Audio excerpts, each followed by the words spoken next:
శ్రీమాత్రే నమః.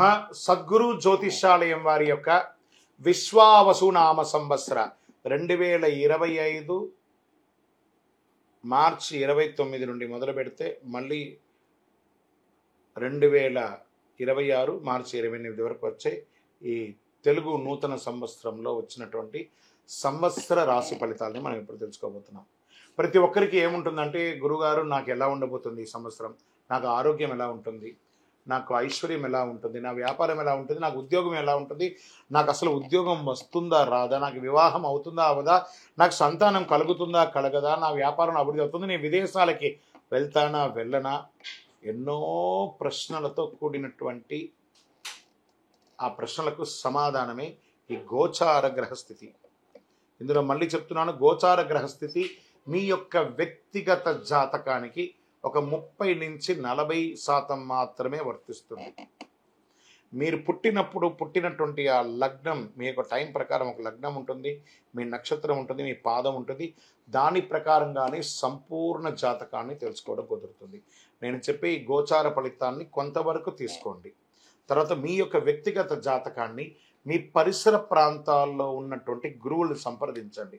గురుగారు నాకు ఈ సంవత్సరం ఎలా ఉంది, నాకు జాతకం చెప్పండి అని వారి దగ్గర అవసరమైతేనే తెలుసుకోండి. మళ్ళీ చెప్తున్నాను, ప్రతి ఎపిసోడ్లో నేను చెప్తూ ఉంటాను, జాతకం పడుతున్న వర్షానికి ఒక గొడుగు మాత్రమే, కానీ జాతకం జీవితం కాదు. మీరు మిమ్మల్ని నమ్మండి, మీ ఇష్టదైవాన్ని నమ్మండి, మీ కులదైవాన్ని నమ్మండి, మీ జీవితం బాగా ఉంటుంది. మరి లేదు గురుగారు, మేము మీ దగ్గర తెలుసుకోవాలనుకుంటున్నామని చాలామందికి ఉంటుంది కదా. మా దగ్గర తెలుసుకోవాలనుకుంటే కింద కనబడుతున్న మా నంబర్కి మీ పేరు, date of birth, time of birth, place of birth WhatsApp చేయండి, కాల్ చేయకండి. అది చూసిన తర్వాత మా అడ్మిన్స్ మీకు రిప్లై ఇస్తారు. విజయోస్తు. కుంభరాశి మిత్రులారా, మీరు ధనిష్ఠా నక్షత్రం 3, 4 పాదములు, శతభిష నక్షత్రం మరియు పూర్వభాద్ర నక్షత్రం 1, 2, 3 పాదాలకి జన్మించిన మీరు కుంభరాశి వారుగా పరిగణించబడుతున్నారు. ఈ యొక్క విశ్వావసునామ సంవత్సరం మీకు శుభాశుభ ఫలితాలు ఎలా ఇస్తుందని చూస్తే, ఈ సంవత్సరం శని మీ యొక్క జన్మం నుంచి మీనంలోకి మారుతున్నారు. అంటే 7.5 యొక్క 3వ దశలో మీరు వస్తున్నారు. 2 దశలు అనుభవించి 3వ దశలోకి వచ్చేసారు. అంటే పాదశనిగా మారబోతుంది. వీరికి సంవత్సరం శని జన్మ ద్వితీయ రాశులతో సంచరించే మిక్కిలి శ్రమకరంగా ఉంటుందని కూడా చెప్పవచ్చు. ఇదేదో మీకు బాగా ఉంటుంది, బాగా లేదని చెప్పడం కాదు. ఒక గ్రహం బాగా లేకపోయినా మిగతా గ్రహాలు బాగున్నాయి, అవి కూడా చెప్పుకుంటూ వస్తాను. ఏ కార్యంలో సానుకూలంగానికి చాలా ఇబ్బందిగా ఉంటుంది. వృధా కార్యక్రమాలు ఎందు అలసట, భార్యపుత్రాది స్వజన విరోధములు, ఆరోగ్య లోపములు జరిగే అవకాశాలు ఉన్నాయి. అకారణ కలహములు అయ్యే అవకాశాలు ఉన్నాయి. పాప చింతన కలిగే అవకాశం ఉన్నాయి. చైత్ర వైశాఖమునందు, కార్తీక మార్గశిరమునందు గురువు చతుర్థ షష్ఠ రాశులందు సంచరించినప్పుడు బుద్ధి చాంచల్యం, తేజోహాని, ప్రవాసం, బంధుమూలక వ్యధ కలుగును. శత్రుజ్ఞాత బాధలు, చోర రోగ బాధలు అధికమయ్యే అవకాశాలు ఉన్నాయి. ఉద్యోగస్తులు ఇబ్బంది పెట్టే అవకాశం ఉన్నాయి. మిగిలిన సమయం అంతా కూడా పంచమ గురువు అయినందున చాలా వరకు పరిస్థితులు అనుకూలించే గురు భగవానుడు అనుకూలంగా కలిగిస్తున్నాడు. మీకు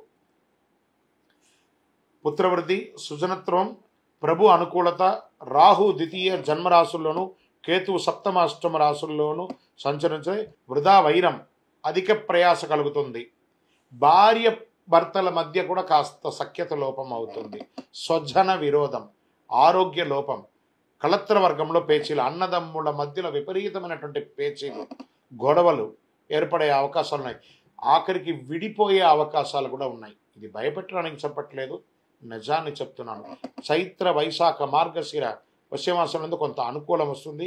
ఆషాఢ శ్రావణ భాద్రపదంలో అధికంగా జాగ్రత్తగా ఉండవలసినటువంటి అన్ని రంగాల వారికి, ఉద్యోగ, వృత్తి, వ్యాపార, విద్యార్థి, స్త్రీ పురుషులు అన్ని వారు కూడా జాగ్రత్త సుమి. 2025, 26 ఇది మీరు ప్రతి క్షణం అనుకూలంగా ఉండేటువంటి ఒక సంవత్సరం అని కూడా చెప్పచ్చు. తర్వాత మన మాస ఫలితంలో ఆ మాసంలో ఎలా మార్పులు జరుగుతాయో చెప్తాను. ఓవరాల్ 45% అనుకూలం, 55% ప్రతికూలం. అంటే మీరు ఎక్కడున్నారో ఒకసారి మీరు ఊహించుకోండి. మీరు మనం నడిచి వెళ్ళే దారిలో ఒక స్పీడ్ బ్రేకర్ ఉందంటే, తెలిసిందంటే మనం జాగ్రత్త పడతామా లేదా? లేదా అలా ఎక్కి కింద పడిపోతాం కదా. కుంభరాశి మిత్రులారా చాలా జాగ్రత్తగా ఉండాలి. ప్రత్యేకించి ఆరోగ్యం పట్ల శస్త్రచికిత్స అయ్యే అవకాశాలు కూడా ఉన్నాయి. వాహన ప్రమాదాలు కూడా అయ్యే అవకాశాలు. ఏంటి గురుగారు మీరు ఇలా చెప్తున్నారు అని అంటే,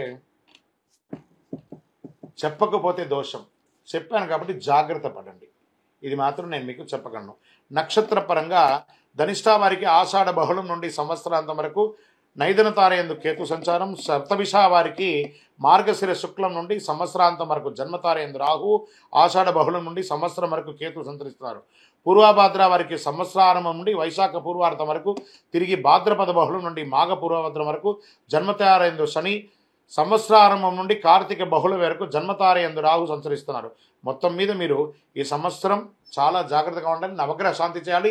శని భగవాన్ని ప్రార్థన చేయాలి. దేహి మే బుద్ధి వైశిష్ట్యం, దేహి మే నిత్య యవ్వనం, దేహి మే పరమానందం, దేవదేవ శనీశ్వర స్వామి భగవానుడా, శని భగవానుడా నువ్వే మాకు దిక్కు, వేరే గతి లేదు, సర్వస్య శరణాగతి. ఇలా పొందండి. మీ ఇష్ట దైవాన్ని ప్రార్థన చేయండి. వెంకటేశ్వర స్వామి వారిని స్తుతించండి. ఏదైనా ఒక దీక్ష తీసుకోండి, ఆధ్యాత్మిక దీక్ష తీసుకొని ఆధ్యాత్మిక చింతనతో ప్రవర్తించండి. 7 అనే ఒక సంఖ్య, 9 అనే ఒక సంఖ్య మీకు కలిసి వస్తుంది. బ్రౌన్ కలర్, బ్లూ కలర్ ఎక్కువ ధరించండి. చెప్పులు పేదవాళ్ళకి దానం ఇవ్వండి. 9 అనే ఒక సంఖ్య గల నలుపు చెప్పుల్ని పేదవాళ్ళకి దానం ఇవ్వండి. ఒక గొడుగు ఇవ్వండి, నల్లటి గొడుగునివ్వండి. చలివేంద్రాలు ఏర్పాటు చేయండి, మజ్జిగ చేయండి. 10 మంది వాళ్ళ యొక్క మనస్సు కడుపు చల్లబడేటప్పుడు ఆ ఆశీర్వాదం మిమ్మల్ని కాపాడుతుంది. మీ వయస్సు ఎంత ఉందో మీ నక్షత్రం రోజు మీ ఇష్టదైవం దగ్గరపై అన్ని దీపాలు వెలిగించండి. ఇంకను సకల దోషాలు తొలగి ఆనందంగా ఉండడానికి ఈ యొక్క కరుంగాళి, అద్భుతమైనటువంటి అతి శక్తివంతమైనటువంటి కరుంగాళి మాలను ధరించండి. విజయోస్తు. ప్రేక్షక మిత్రులకి విశ్వావసునామ సంవత్సర ఉగాది శుభాకాంక్షలు. మా ఛానల్ చూస్తున్న ప్రతి ప్రేక్షక మిత్రులు మా ఛానల్ని లైక్ చేయండి, సబ్స్క్రైబ్ చేయండి, గంట కొట్టండి. మా యొక్క ఛానల్ చూస్తున్నటువంటి ప్రతి ప్రేక్షక మిత్రులందరూ కూడా మీరందరూ కూడా ఈ విశ్వావసు నామ సంవత్సరం అద్భుతమైనటువంటి ఫలితాలు పొందాలని, మరియు రాజా రామచంద్ర స్వామి వారి యొక్క కళ్యాణం కూడా అద్భుతంగా జరగాలని, ఇంతింతై వటుడింతై అన్నట్టుగా మీ యొక్క జీవితంలో ఎన్నో ఆనందాలు కలగాలని మనస్ఫూర్తిగా ప్రార్థన చేస్తూ శుభాకాంక్షలు తెలుపుతున్నాం. మా ఛానల్ చూస్తున్నటువంటి ప్రేక్షక మిత్రులందరూ కూడా ఒక్కసారి కొత్త సంవత్సరం కదా, మా ప్రోగ్రాంకి ఒక లైక్ చేయండి, సబ్స్క్రైబ్ చేయండి, ఇతరులకు షేర్ చేయండి. పక్కన ఒక గంట గుర్తు. పూజతోనే ప్రారంభం కదా, ఉగాది పూజనే, రామచంద్రస్వామి పూజనే కాబట్టి గంటతో ప్రారంభించి సాధిద్దాం. పక్కన ఉన్న గంట గుర్తును కూడా గుర్తి అలా క్లిక్ చేసేసేయండి. చాలా అద్భుతమైనటువంటి విషయాలంతా కూడా మీ అలా క్లిక్ క్లిక్ క్లిక్ క్లిక్ అని వచ్చేస్తుంది మీ దగ్గరికి. నమస్కారం.